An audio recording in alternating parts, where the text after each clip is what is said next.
Hello and welcome to my YouTube channel. We will continue my lecture Public International Law.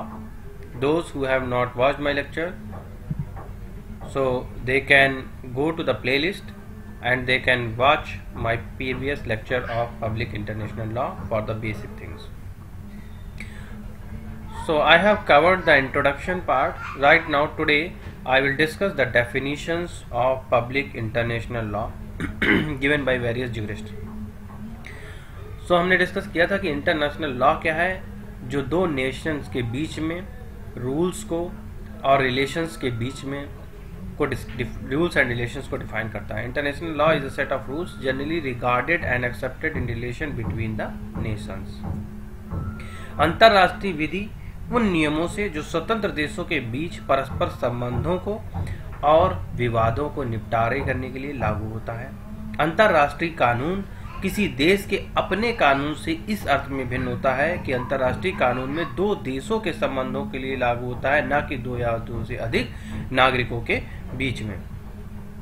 यह उन नियमों का समूह है जो विभिन्न राज्यों के परस्पर संबंधों के विषय में प्रस्तुत होते हैं, और यह एक विधि प्रणाली है जिसका संबंध व्यक्तियों के समाज से न होकर के राज्यों के समाज से होता है. जैसा कि मैंने आपको एक एग्जाम्पल दिया था एयर टिकट का, कि अगर आप एयर टिकट लेते हो तो जो भी ऑब्लिगेशंस होती हैं, जैसे कि ऑब्लिगेशंस लाइक आप चाकू नहीं ले जा सकते, छतरी नहीं ले जा सकते हैं, लगेज इतना ही ले जा सकते हैं, इससे ज़्यादा अलाउड नहीं है, ये सारी लास्ट पेज पे जो स्टैम्प होती हैं, तो ये किसके ऊपर बाउंडिंग है? These are obligation that are bounded for the states, और ये बुनियादी इंटरनेशनल लॉ हैं जो स्टेट्स को फॉलो करने पड़ते हैं.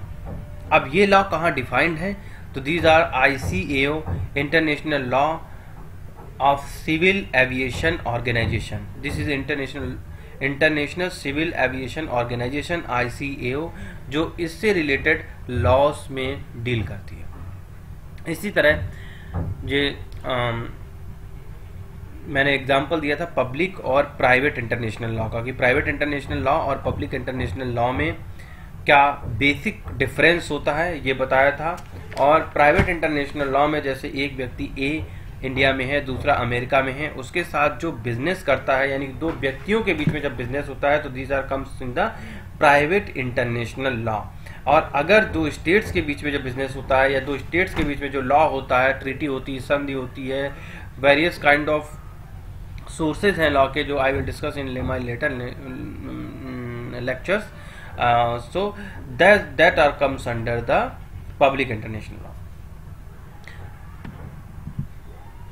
तो अगर अंतरराष्ट्रीय कानून के बारे में अगर हम कुछ और बात करें, तो अंतरराष्ट्रीय कानून के बारे में मैंने जो डेफिनेशन है उसको समराइज करके कुछ बुलेट पॉइंट्स यहाँ पे लिखे हुए हैं कि अंतरराष्ट्रीय कानून राज्यों के पारस्परिक व्यवहार का नियमन करते हैं. This point you should memorise. आपको अपने दिमाग में पॉइंट बिठाने हैं कि ये इंटरनेशनल लॉ जो है वो किस चीज से डील करता है. राज्यों के पारस्परिक व्यवहार, conduct of states. First point is the conduct of state. ये कानून सिद्धांतों और नियमों का समूह है, यानी कि this is the rules and principles and rules.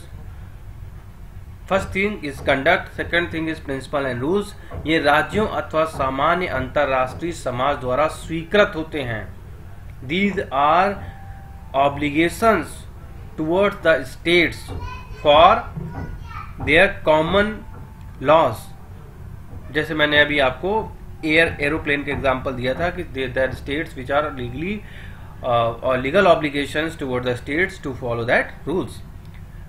इनका स्रोत परंपराएं, प्रथाएं, न्यायालय के निर्णय एवं सभ्यता के आधार मूलभूत आदि हैं. इनका पालन सद्भावना एवं कर्तव्य पलायन के दायित्व के कारण किया जाता है. ये सभ्य राज्यों द्वारा स्वयं पर लगाए गए प्रतिबंध हैं. तो जैसे आप फ्लाइट में ट्रैवल करते हो तो आपको कस्टम्स में जाते हो तो आपको वहाँ के रूल्स के हिसाब से, जिस कंट्री में आप ट्रैवल कर रहे हो उस रूल्स के हिसाब से जो आपको अपनी कंट्री में सारे चेक इन करते टाइम या बोर्डिंग करते टाइम आपको फॉलो करने होते हैं. You have to follow. And जो भी टिकट में आपके लास्ट पॉइंट में जो भी ऑब्लिगेशंस होती हैं वो फॉलो करनी पड़ती हैं, लाइक आपको क्या नहीं ले जा सकते, क्या ले जा सकते हैं, how much weight it is allowed, और अगर आप वहाँ से वापस आते हैं तो वापस आते टाइम किस चीज़ की एंट्री है, जैसे आप गोल्ड की ज्वेलरी पहन के आ सकते हो, how much jewellery you can bear and come out, and on how much jewellery it will be the you have to pay the custom duty. So ये these are the legal obligations जो आपको follow करनी पड़ती हैं। इससे ज़्यादा आप नहीं ले जा सकते, लिकर इतने ज़्यादा आप नहीं ले जा सकते हो, कुछ पर्टिकुलर अमाउंट ही अलाउड है। तो इस तरह से these are legal boundations which are obligations toward the state to states, और हर एक स्टेट्स में लगभग सेम सी होती हैं। इनका उद्देश्य राज्यों के अधिकारों को की परिभाषा करना, राज्यों के मत विवादों को निपटाना एवं सहयोगपूर्ण व्यवहार विकसित करना होता है, यानी राज्य भी इसके लिए लीगली बाउंड होते हैं। अब इंटरनेशनल लॉ के बारे में बात करते हैं। इंटरनेशनल लॉ को हम 3 पार्ट्स में डिवाइड कर सकते हैं, public international law, private international law और सुप्रा इंटरनेशनल लॉ। हम पब्लिक इंटरनेशनल लॉ को बहुत डिटेल में कवर करेंगे, प्राइवेट और सुप्रा की हम बाउंड्रीज को टच करेंगे यहाँ पे। तो what is the private international law? जैसे मैंने पहले बताया था, प्राइवेट इंटरनेशनल दो व्यक्तियों के बीच में रिलेशंस हैं यहाँ पे। The branch of international law which determine that which law is to be applied to a specific case containing a foreign elements is called the private international law. There is a specific case, मतलब अब आपके राज्य में एक case आया और उस case में फॉरेन एलिमेंट्स इन्वॉल्व है, तो अब आपके जो संविधान है उसके हिसाब से क्या लॉ होगा, कौन सा एलिमेंट्स वहां पे बैठेगा। So from the above definition, it is evident that the private international law is to regulate those cases where the foreign elements involved in the matter, जहाँ पे foreign elements का matter में involvement हो जाता है, and the difficulty arose that which law shall be applicable to the case। अब ये difficulty आती है कि इस केस में कौन सा लॉ एप्लीकेबल होगा। In other words, when it becomes difficult for a domestic court that the law of which shall be applicable to a certain case because the case contain an elements of a foreign state law.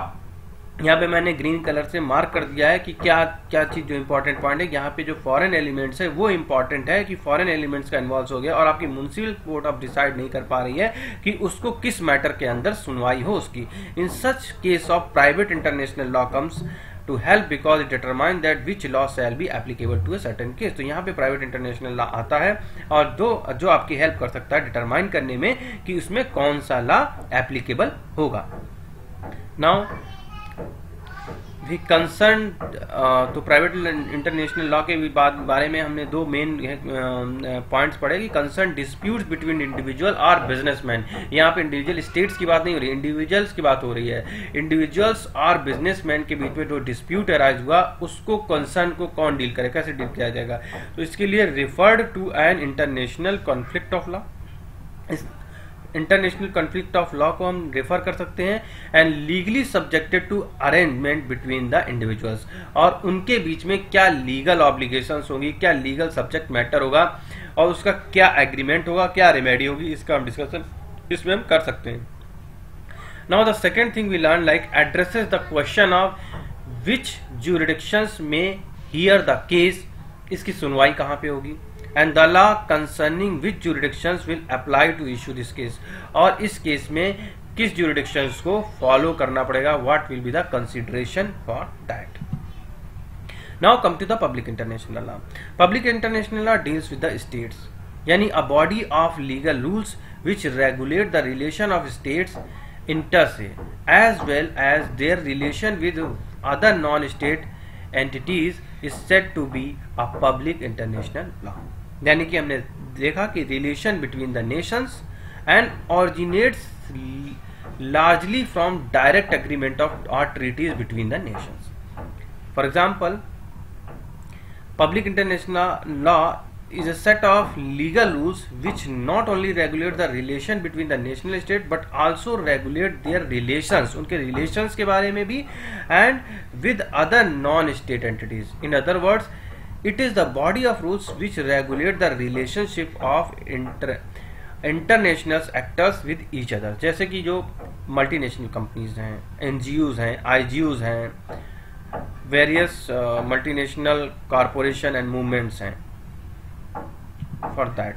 So what is the difference? Like private international law regulate the relation between the private people of two different states, while public international law regulating the relation between the states. In private international law, rules are framed by state legislature, while in public international law, rules are outcome of international customs and treaties.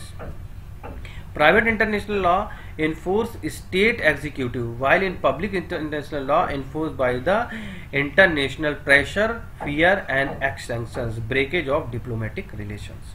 In private international law, codes are predetermined, while in public international law there is no predetermined code. आपकी municipal codes होती हैं उसको handle करने के लिए, लेकिन public international law में ये इसकी सुनवाई कहाँ होगी ये प्रीडिफाइन नहीं होता है.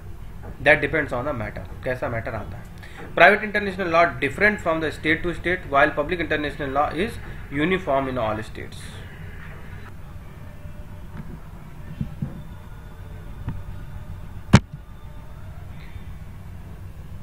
तो अब हम इसके बारे में right now we have discussed about what is the difference between private international law and public international law, and what is the basic meanings, and conclude the different private and public international law. We have discussed about the different points in international law.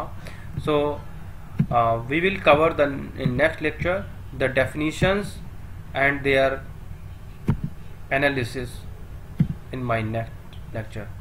तब तक के लिए keep watching me, and if you have not subscribed my channel, please subscribe me so that you can watch my latest videos and uploads for the same. Thanks a lot. Bye bye.